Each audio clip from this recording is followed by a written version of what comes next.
The Trump administration is increasing political pressure on Minnesota and Governor Tim Walz. And now the Centers for Medicare and Medicaid Services says that it is tightening controls on Minnesota's social services over ongoing investigations and concerns of fraud in the state.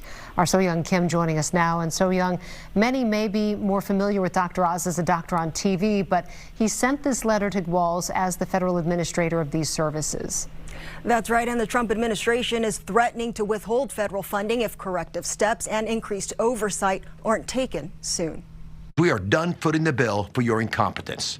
This administration will never stop fighting to protect the vulnerable Americans who rely on these programs and the taxpayers who fund them.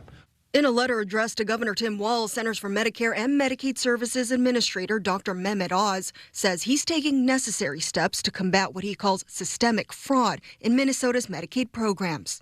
According to Oz, the Housing Stabilization Services Program, projected at $2.6 million annually, paid out over $100 million in 2024. Amid the ongoing fraud investigations, CMS helped the Minnesota Department of Human Services shut down HSS in October. Now, CMS is requiring corrective measures within 60 days.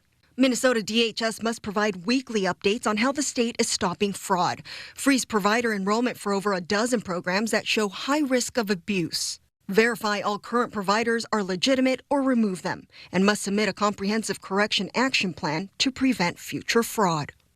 Governor Tim Walz's office sent this statement in response to the letter. It reads in part, quote, "We are glad to see CMS affirming the governor's executive action and look forward to continuing to work together.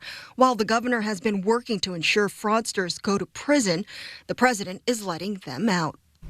And in October, Governor Walz had announced a pause in payments to 14 state programs and brought in a third-party auditor to review the state's DHS Medicaid billing. Reporting in the newsroom, So-Young Kim, Fox 9. All right, So-Young, thank you. Tonight,